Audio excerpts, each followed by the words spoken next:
देशामध्ये नरेंद्र मोदींचं सरकार आल्यापासून शेतकरी देशोधडीला लागला असून महागाईचा भस्मासूर गोरगरीब जनतेला छळत आहे। नरेंद्र मोदींनी महागाईशिवाय देशाला काहीच दिलं नसून जुलमी जीएसटी कर लागू करून जनतेला लुटले असा घणाघाती आरोप काँग्रेस प्रदेशाध्यक्ष नाना पटोले यांनी नांदेडमधील प्रचार सभेत केलाय। हाताला काम नाहीत, नोकऱ्या नाहीत अशा अवस्थेमध्ये आता देश वाचवण्यासाठी मतदार आतुर आहे।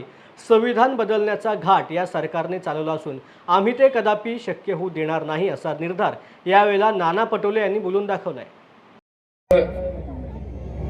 त्यांचा मी पाहत होतो परवा सोशल मीडिया आणि ज्यांचा उल्लेख मगापासून तुम्ही वारंवार करताय, मी त्यांचा उल्लेख करणार नाही। जे गेलेत ते कावळे, जे आहेत ते सगळे मावळे।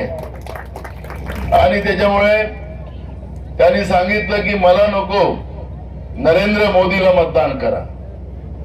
आता नरेंद्र मोदीला मतदान कशासाठी केलं पाहिजे? या 10 वर्षात नरेंद्र मोदीनं महागाई वाढवली, महागाई वाढवली की नाही वाढवली? महागाई कमी केली का?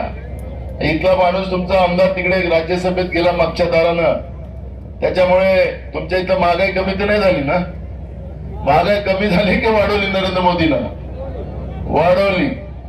शेतकऱ्यांचे प्रश्न उलटे वाढलेत की कमी झालेत? उलटे वाढलेत।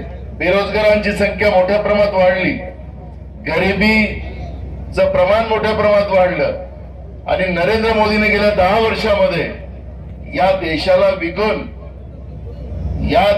विकून सगळं काही बर्बाद केलं, देशाला कर्जबाजारी केलं।